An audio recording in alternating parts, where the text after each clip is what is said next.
जय श्री कृष्णा। अरुण शर्मा की तरफ से आप सभी को श्री राधे राधे। श्री राधा माधव की कृपा से, गुरु महाराज और बुजुर्गों के आशीर्वाद से और आप सभी की दुआओं से आज मैं 25वीं वीडियो रिलीज करने जा रहा हूं।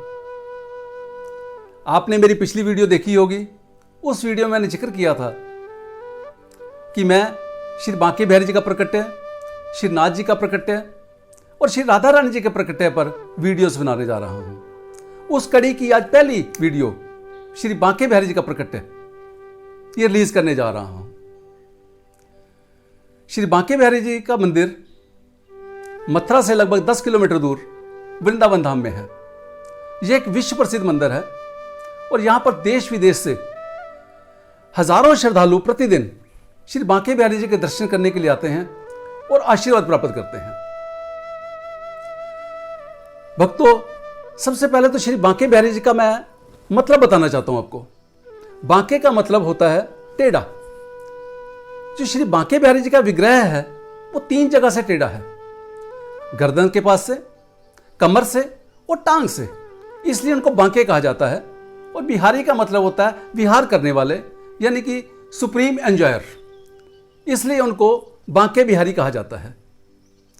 जो बांके बिहारी जी की कथा है उनका प्रकट्य कब हुआ, कहां हुआ और कैसे हुआ, इसको जानने के लिए हमें संत शिरोमणि स्वामी हरिदास जी के जीवन पर प्रकाश डालना पड़ेगा, क्योंकि उनके प्रकाश के बिना यह कहानी कुछ अधूरी सी रह जाती है। जो स्वामी हरिदास जी हैं उनका जन्म भगतमाल ग्रंथ के अनुसार वृंदावन से थोड़ी ही दूरी पर एक गांव है राजपुर, एक ब्राह्मण कुल में हुआ था। उनके पिता का नाम गंगाधर जी था, माता का नाम चित्रा देवी था और उनके जो दीक्षा गुरु थे वो श्री आशुधीर महाराज जी थे। जो स्वामी हरिदास जी हैं ये शुरू से ही युगल सरकार की आराधना एक सखी भाव से किया करते थे। जो स्वामी हरिदास जी हैं और श्री राधा जी की जो अष्ट सखियां हुई हैं उनमें से जो ललिता सखी है, स्वामी हरिदास जी उन्हीं के अवतार हैं। 25 वर्ष तक ये अपने घर पर ही रहे, साधना की, तप किया, लेकिन उसके बाद एक विरक्त वैष्णव की तरह इन्होंने घर को त्याग दिया और वृंदावन में जो निधिवन है वहां पर आकर एक कुटिया बनाकर रहने लग गए, यानी कि उसको अपनी तपस्थली बना लिया। ये युगल सरकार का जो सुमरन है ये संगीत के माध्यम से किया करते थे। संगीत में मानो इनको दक्षता हासिल थी। जो मुगलों के सम्राट हुए हैं अकबर के जो नवरत्न थे उनमें जो तानसेन जी थे उन्होंने जो संगीत की शिक्षा है वो स्वामी हरिदास जी से ही प्राप्त की थी। स्वामी हरिदास जी का जो नाम है, जो प्रसिद्धि है, वो चारों जगह फैल चुकी थी और इनके उस समय अनन्य शिष्य हो चुके थे। कहते हैं कि इनकी कुटिया के बाहर बड़े बड़े राजे महाराजे हाथ जोड़कर लाइन लगाकर खड़े रहा करते थे कि किस समय हमें स्वामी हरिदास जी के दर्शन हो। इनके दर्शन के लिए मुगल सम्राट अकबर भी निधिवन में आया था, लेकिन ये संत सरल हृदय और हमेशा उस युगल सरकार की आराधना करने में लगे रहा करते थे। और जिस समय ये प्रभु की आराधना किया करते थे उस समय युगल सरकार यानी कि ठाकुर जी और श्री जी दोनों ही बाल रूप में इनके सामने आकर बैठ जाया करते थे। एक बार जो इनके शिष्य थे उन सब ने मिलकर इनसे प्रार्थना की कि स्वामी जी, जिस समय आप उस प्रभु की उपासना करते हैं, यानी कि जब संगीत से उस प्रभु को रिझाते हैं, तो हम आपके दर्शन करना चाहते हैं। संत कहते हैं सरल हृदय होते हैं। स्वामी जी ने हामी भर दी और इन्होंने निधिवन के अंदर बैठकर जिस समय उस प्रभु का सिमरन शुरू किया, जिस समय अपने तानपुरे पर संगीत की धुनों को छेड़ा, तो उसी समय जो ठाकुर जी हैं और श्री जी हैं दोनों बाल रूप में इनके सामने आकर बैठ गए। जिस समय आकर बैठे हैं तो कहते हैं कि उस समय निधिवन के अंदर एक दिव्य पुंज, एक प्रकाश फैल गया। उस प्रकाश को हर आदमी सहन नहीं कर सकता था। इतना प्रकाश फैल गया कि जो अनुयायी, जो उनके शिष्य देख रहे थे, उनकी आंखें खुली की खुली रह गई, मानो उनकी आंखें पथरा गई हों। स्वामी हरिदास जी ने ठाकुर जी से हाथ जोड़कर विनती की और श्री जी से प्रार्थना की कि मेरी इच्छा है कि ये जो श्रद्धालु हैं ये आपके उस तेज को सहन नहीं कर पाएंगे। आपसे दोनों से प्रार्थना है कि आप दोनों एक ही कार हो जाओ, एक हो जाओ। तो प्रभु ने मुस्कुराते हुए राधा और कृष्ण दोनों उसी समय एक ही कार हो गए, और जब एक ही कार हुए तो उस समय एक विग्रह प्रकट हुआ, और वो विग्रह श्री बांके बिहारी जी का प्रकट हुआ। श्री बांके बिहारी जी को देखकर स्वामी हरिदास जी की आंखों में आंसू आ गए, उनके चरणों में लौट गए, उन्होंने उनको सीने से लगा लिया। जिस समय उस विग्रह का प्रकट हुआ उस समय स्वामी जी की आयु 90 वर्ष की थी, और उस दिन मार्गशीर्ष शुक्ल पक्ष की पंचमी तिथि थी। इसीलिए वृंदावन धाम में विहार पंचमी मनाई जाती है। और भक्तों, ये जो विग्रह है ये किसी धातु का या पत्थर का नहीं है, ये विग्रह काली लकड़ी मीन्स ब्लैक वुडन डेटी, ये उसका है। स्वामी हरिदास जी ने उस विग्रह को निधि वन के अंदर ही स्थापित कर दिया। अब जैसे जैसे श्रद्धालुओं को पता चला कि श्री बांके बिहारी जी का प्रकट्य हुआ है, तो सभी लोग जो सभी श्रद्धालु थे, कृष्ण भगत थे, सभी बिहारी जी का दर्शन करने के लिए निधि वन में आना शुरू हो गए। अब निधि वन में ज्यादा भीड़ होने की वजह से स्वामी हरिदास जी की तपस्या में बाधा पड़ने लग गई, उनके संगीत में बाधा पड़ने लग गई। कुछ ही समय बाद वहां से थोड़ी ही दूरी पर एक भरतपुर के राजा का बाग था। वहां पर 1864 यानी कि 1864 के अंदर एक मंदिर का निर्माण किया गया, और उस मंदिर के अंदर जाकर स्वामी हरिदास जी ने श्री बांके बिहारी जी के विग्रह को विराजमान किया, और उस मंदिर की जो देखरेख का काम है या बिहारी जी की सेवा का काम है वो अपने छोटे भाई गोस्वामी जगन्नाथ जी को सौंप दिया।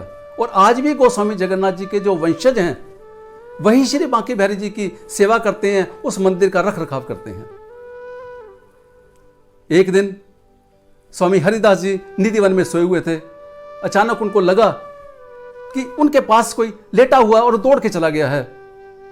उस समय वृद्धावस्था हो चुकी थी, आंखों की जो रोशनी है वो कम हो चुकी थी, तो स्वामी हरिदास जी पहचान ना सके। लेकिन उन्होंने बिस्तर को छू कर देखा तो वहां पर देखा कि एक चूड़ामणि पड़ी हुई थी और साथ में एक बांसुरी पड़ी हुई थी।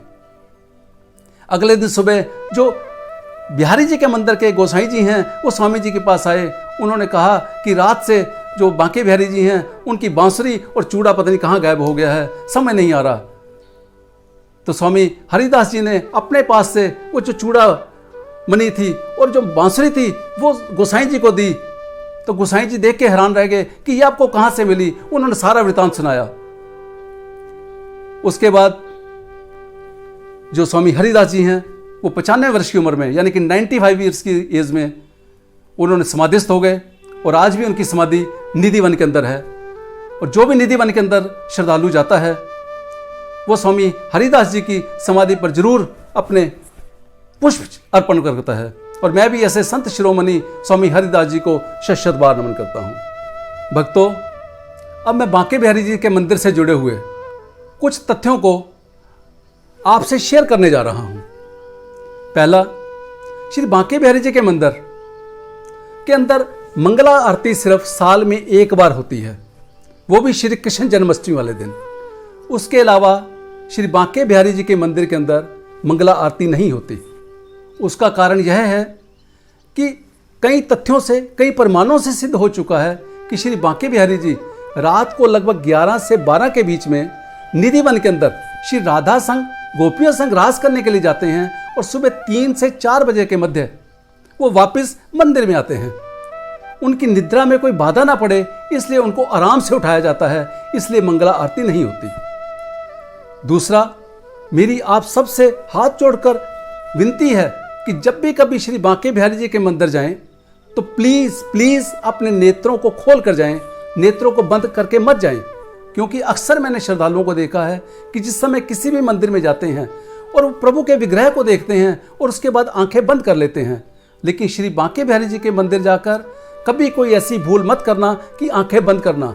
हो सकता है कि आपके जो दिल में करना स्वर है, जो आप प्रार्थना कर रहे हो या उस मालिक का नाम ले रहे हो सकता है वो भक्ति रस बनकर आपके नेत्रों से टपक जाए और बिहारी जी रीझ जाएं।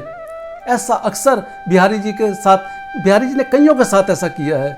एक बार एक दंपति वहाँ पर मंदिर में आए थे, तो उनमें से जब पत्नी वापस जाने लगी तो वो श्री बांके बिहारी जी के सामने खड़ी होके जैसे ही उसने प्रार्थना की, नेत्रों से भक्ति रस टपका तो बिहारी जी उस पर रीझ गए और उसी के साथ चल दिए। ऐसा ही एक बार अलीगढ़ से एक व्यक्ति आया था, उसका कोई कोर्ट केस था, उसने भी आकर प्रार्थना की, तो ऐसे ही बिहारी जी उसके साथ भी चले गए। इसीलिए बांके बिहारी जी के मंदिर में जो गोसाई जी हैं, जो सेवा कर रहे हैं, वो हर 1 या 1.5 मिनट के बाद पर्दे को बंद करते हैं और खोलते हैं, बंद करते हैं और खोलते हैं। तीसरा, श्री बांके बिहारी जी के मंदिर में कोई घंटी नहीं है किसी तरीके से, क्योंकि बांके बिहारी जी एक बाल रूप हैं, उनको किसी तरीके की कोई बाधा उत्पन्न ना हो, इसलिए वहाँ पर कोई घंटी वगैरह नहीं है। अगर आप बिहारी जी के चरणों के दर्शन करना चाहते हैं तो साल में सिर्फ एक बार अक्षय तृतीया को ही दर्शन होते हैं, इसके अलावा नहीं होते। अगर आप श्री बांके बिहारी जी को रजत या स्वर्ण के झूले में झूला झूलते हुए देखना चाहते हैं तो सावन की तीज वाले दिन उसमें झूलते हैं। इसके अलावा अगर आप बांसुरी धारण करते हुए देखना चाहते हैं श्री बांके बिहारी जी को, तो शरद पूर्णिमा वाले दिन बांके बिहारी जी बांसुरी धारण करते हैं। सारा दिन दर्शन देकर जिस समय रात के समय शयन अर्थ के बाद उनको गर्भगृह में लेके जाया जाता है भक्तों, तो उनके हाथों को, पैरों को, यानी कि श्री अंगों को सहलाया जाता है। सहलाते हुए उनके श्री अंगों को, जैसे आज के टाइम में गर्मी है, उनके अंगों को खसका या गुलाब के इत्र से हल्का हल्का सहलाया जाता है, और सर्दियों में उनके श्री अंग को केसर के इत्र से सहलाया जाता है, क्योंकि श्री बांके बिहारी जी को इत्र बहुत पसंद है। भक्तों, श्री बांके बिहारी जी मंदिर एक चमत्कारिक मंदिर है, और इस मंदिर में यानी कि श्री बांके बिहारी जी के मंदिर में तभी प्रवेश होता है जब श्री राधा रानी जी की कृपा बरसती है। इसलिए बोलना पड़ेगा श्री राधे राधे, जय श्री कृष्णा, जय श्री राधे। भक्तों, अगर आपको मेरी ये वीडियो पसंद आई है तो प्लीज़ इसको लाइक कीजिए, शेयर कीजिए और चैनल को सब्सक्राइब कीजिए। जय श्री कृष्णा, जय श्री राधे।